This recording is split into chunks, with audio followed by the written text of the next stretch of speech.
All right, so we're going to bring in Joel to talk about this 9.6 Hap Jacobs Takayama Stepdeck. Donald was his mentor growing up, the first guy who got him boards and really took him under his wing.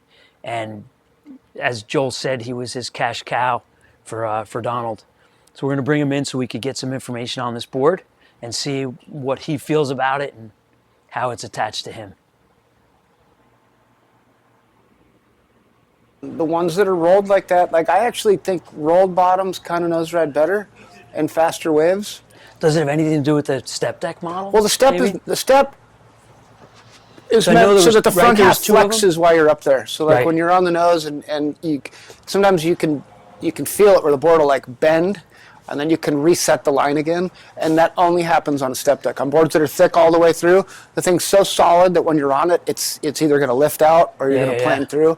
But the steps, you have this flex because they cut the fat out on the last bit, and then given your weight where you're standing, you can bend the board around, like how much you lean on your toes or where you have your heels. I have one of these still. That was his. I got it when I was like 17. And somebody had given it back to him.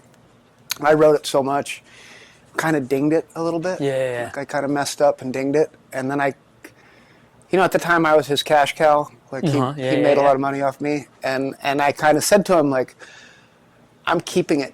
You know what I mean? It's mine. It's mine. And he didn't really want to argue with it because he knew what I was saying. Kind of had like some... Well, the cool thing for me is this guy came out of Rhode Island, and Rhode Island's rocky. Cool. So it had some dings. So I didn't mind riding it. I fixed them, and then got it back in the water. Yeah, they're so fun to ride. It's not twisted. I heard you mentioning about the fin, too. Yeah, I'm bummed, man. I had the same fin in the exact same spot, and because I kept losing it at Wind and Sea, the shatters were getting pretty extreme, like from here out, and I had left it at Donald's to fix because I put some dings in it, and he chopped it off. And I remember even Jerry, the fin guy, was like, fuck, I can't believe he cut the fin off, But he put this other big rudder on there. I mean, it's cool. It works really good with the fin he put on. But to have the original fin would have been like, And Absolutely. seeing this fin, it kind of like... Hurt you. Yeah, it hurt my heart a little bit today. I was looking at him like, oh, But God, man, what a fun rider. And They're what was so cool, great. when I got it and I sent pictures to Hap, he was telling me that Donald was the man. He shaped them all. Yep. And he took his time. Yep. He wasn't as quick as the other guys, but he was more meticulous than the other Meticulous. guys. Which is really cool. Donald was a huge fan of Phil Becker, too. It's weird. I didn't understand until I got older because he'd always make comments if one of us had like a UFO or something. He'd always be like, God, dude, Phil was so talented, And he just said he could outshape all of us in the quantity he could do in a day. He's like, there were other guys that could bang out that many boards, but they just weren't meticulous like Phil's work. And he was just like, he was so talented at doing stuff. And you could see the influence that they maybe have kind of played off a little bit at each other because the factories were all kitty-cornered.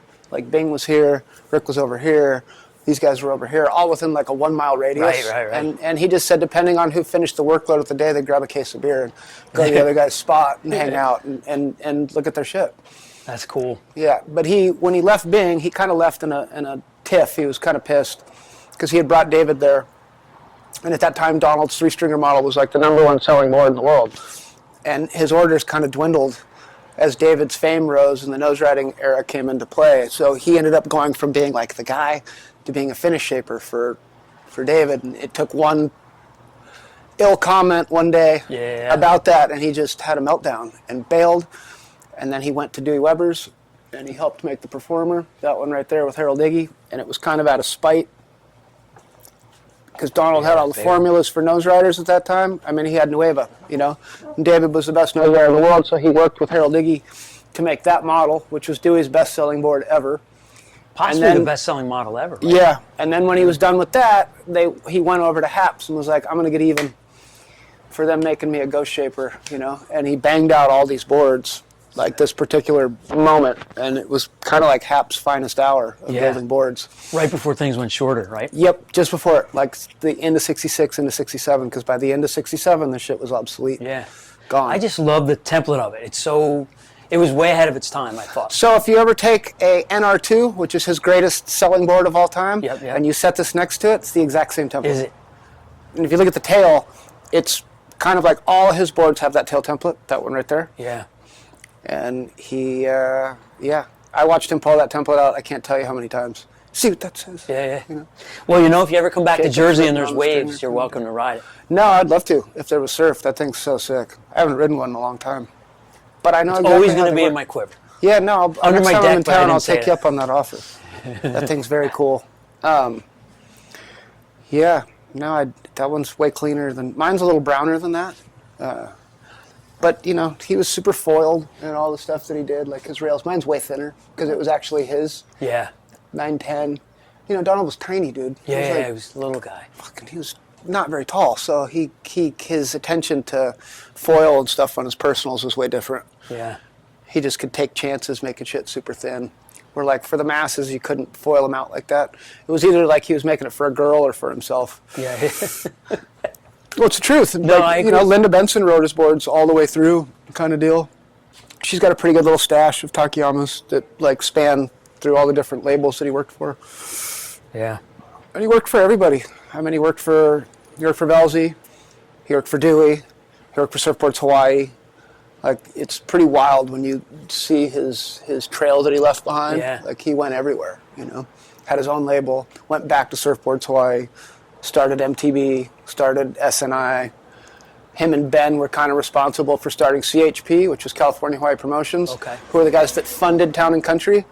That's how Town and Country was able to afford to have the team they had, was from this guy, Tak Kawahara, who was one of Greg Knoll's shapers. Don't ask me how I know all this shit.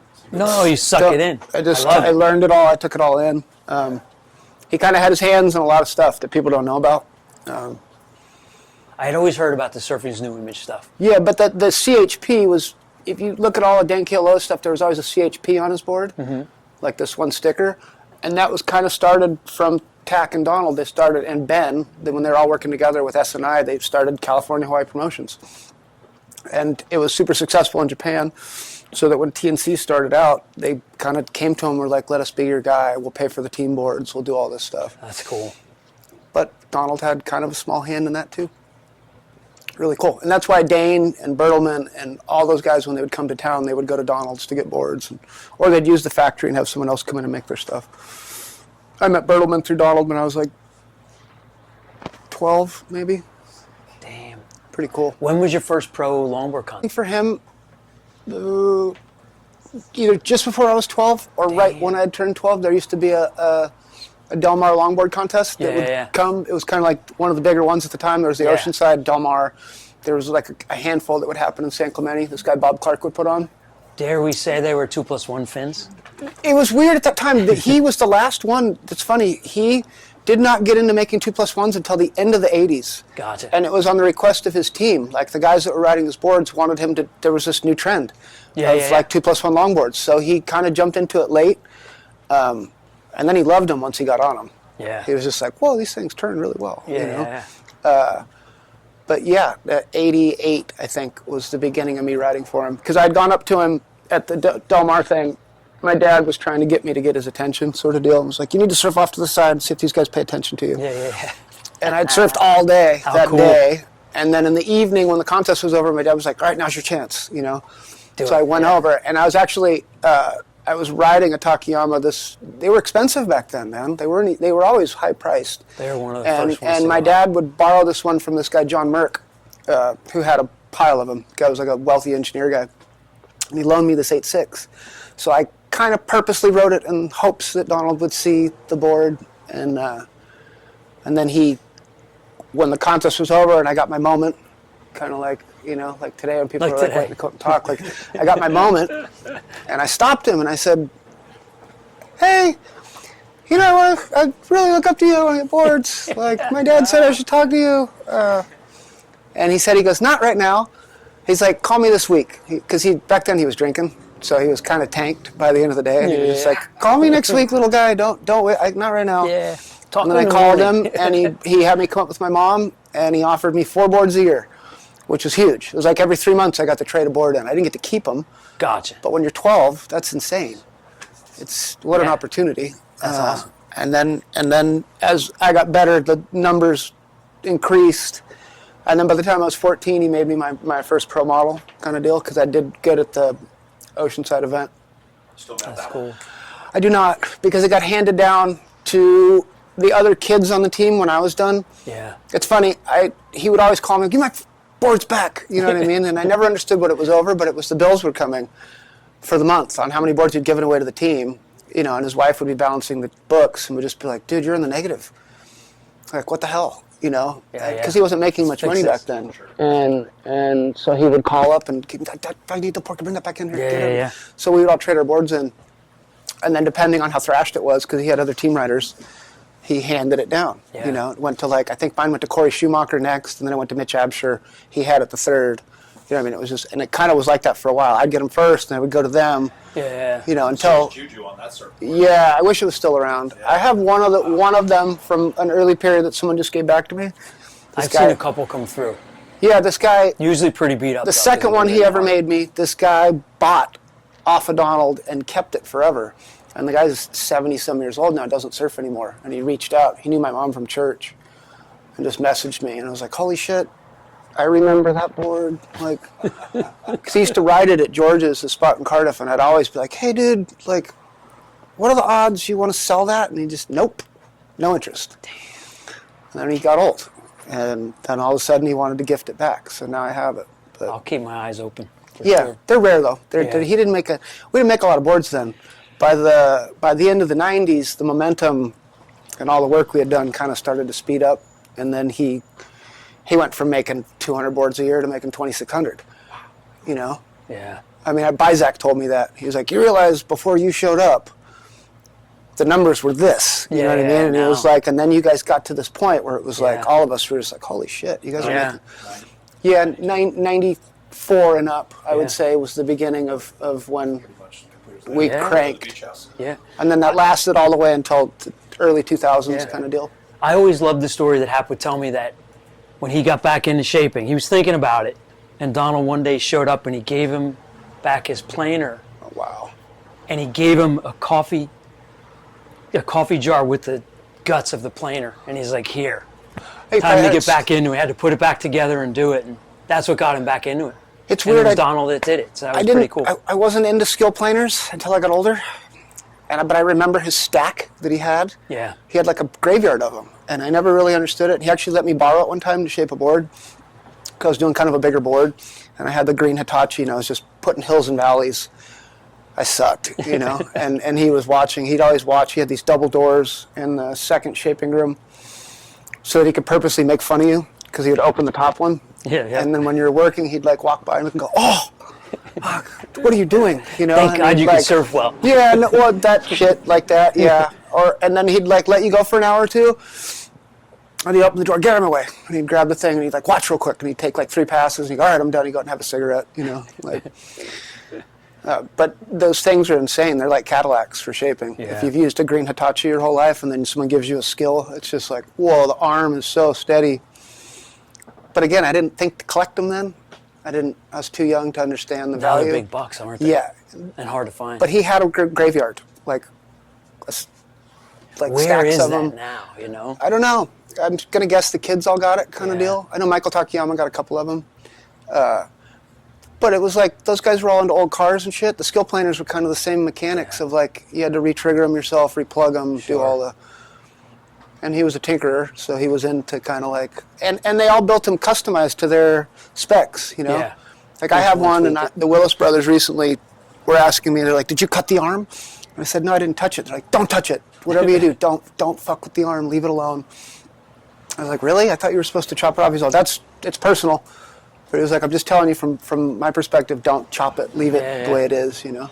Where Donald was the exact opposite. He would like go and like customize the shovel or the shoe, whatever you call it.